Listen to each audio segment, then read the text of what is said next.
So you put your 2 cushions on the floor. You're going to have the legs bent, and you're going to lay your head on the front edge of the cushions. So your leg shape is as though you're sat in a chair, okay? Nice right angles and both arms forwards. We're going to try and keep the hips stacked. So we don't want this top hip rolling back at all. Engage your abdominals. And as you inhale, you take the top arm up and you rotate the head to look at it. So keep looking to the ceiling and then let the arm open, the shoulder open, the rib cage twist. Go as far as you feel you can without the hips moving. Then you inhale and exhale to come back. So each time you do it, what you're aiming for is to go just a little bit further with the arm and the upper body and the shoulder.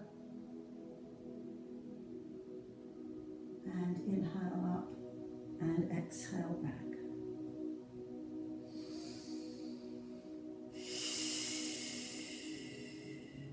So eventually you might get so that hand touches the floor.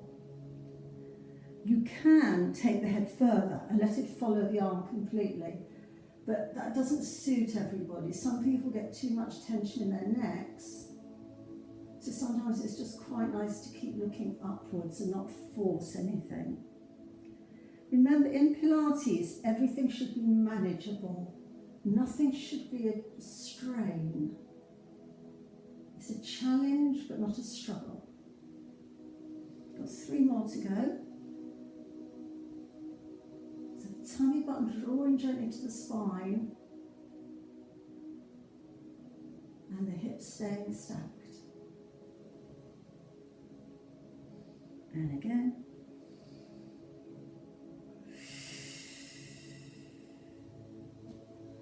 Now on the next one, we're going to hold it there in that stretch. So you just come up, inhale, exhale, rotate the rib cage, go as far as you can. Now, if you're struggling to hold it there, bring the arms closer into your sides, and that will take a little bit of tension out of the shoulders.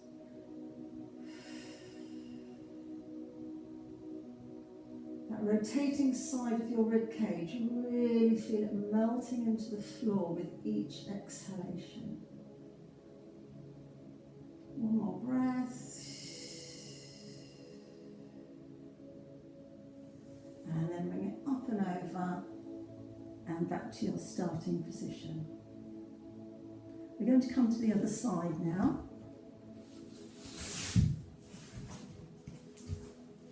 So remember, you want to be roughly at the front edge of your cushion or whatever you're using. Check your knees are bent, hip widths apart, 90-degree angle rather. That bottom shoulder is down. Yeah, as well as that top one. So take a breath to prepare again. And then inhale up, let the head look at the arm, keep the head there if you like, and just let the arm, the shoulder and the rib cage open. And come back. Very often we find there's one side a little bit more mobile than the other. For instance, this side feels much easier for me, yeah? And so if you can open fully and get that arm to the floor, just try and think of it reaching further away from you each time. So there's always a challenge available, whether we are capable of the full movement or not. We need 2 more.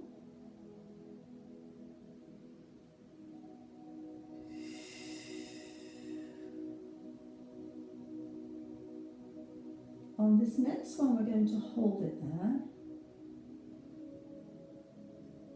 And just feel that rotation. open across the front of the shoulder. If it's a struggle, bring the arms in a bit closer to you. Feel that rotation of the rib cage. Drop that rotating side down towards the floor. Feel the stretch around the waist. And then come up. And then come all the way back again.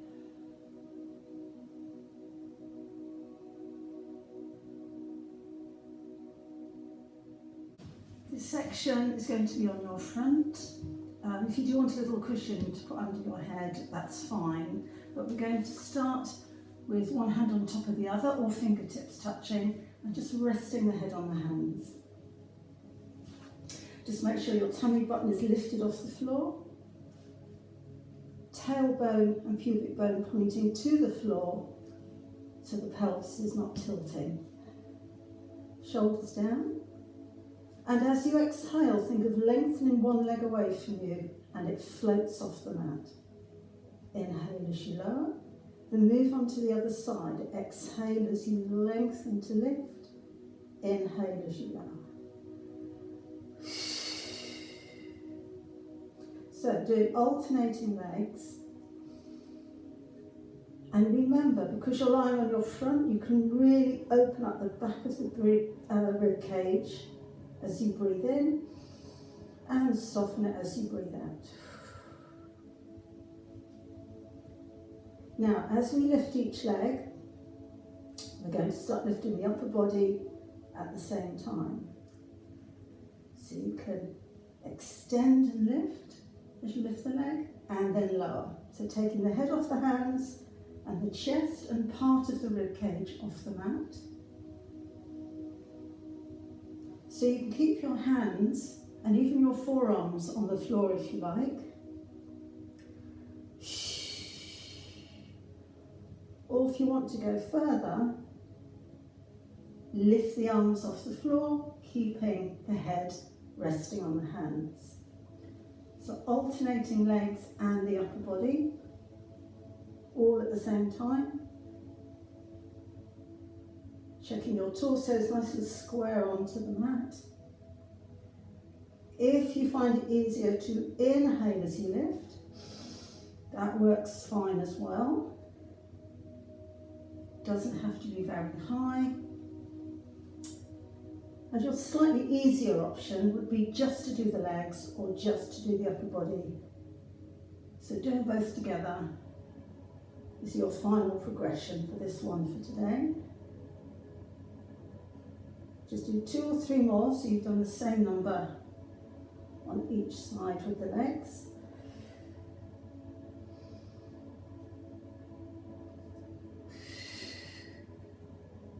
And then you place your hands on the floor in line with your rib cage.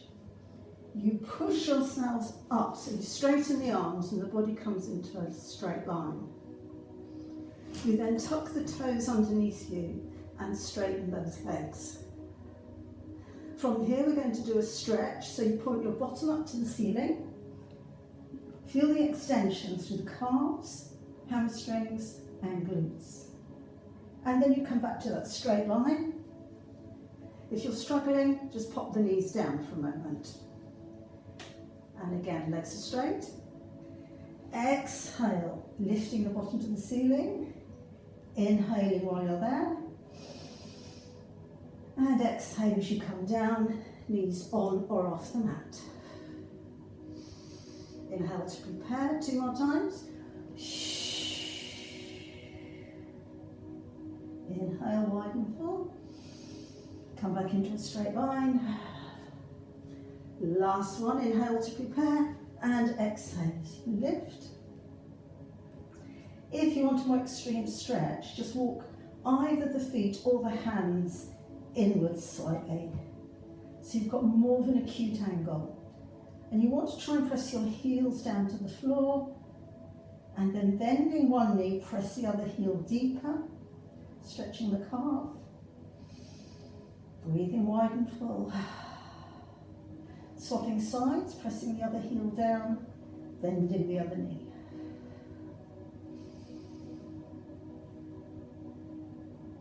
And then straighten both legs. Come onto your knees so your body is horizontal. So you get some of the blood coming away from your head. And then you round the back slightly, drop back and just reach the arms forwards.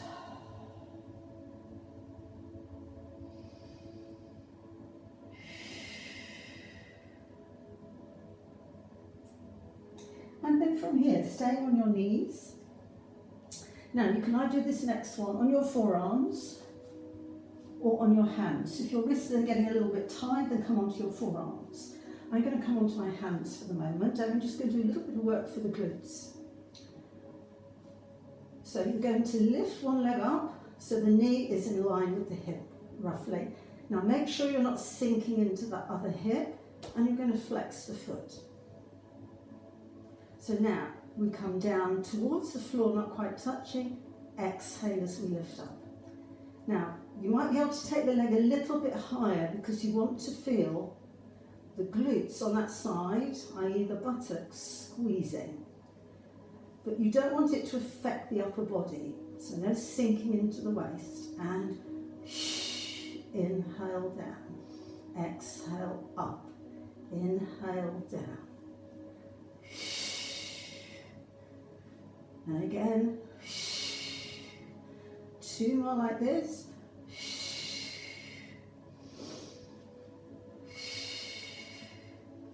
And hold it up. Little presses up. 2, 3, 4, 5, 6. 4 more. 7, 8, 9, 10. And release and come down.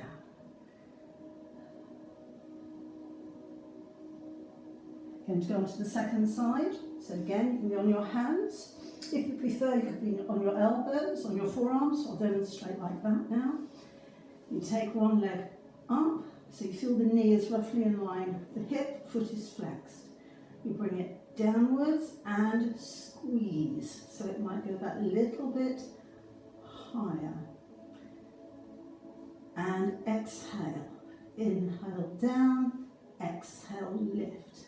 A little bit of a squeeze.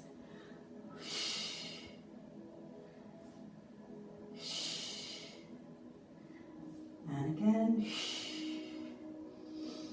And up. 2 more. And squeeze. And hold it up and press. Press. Nice steady breathing, faster movements. Last 2, and lift, lift, and bring it in.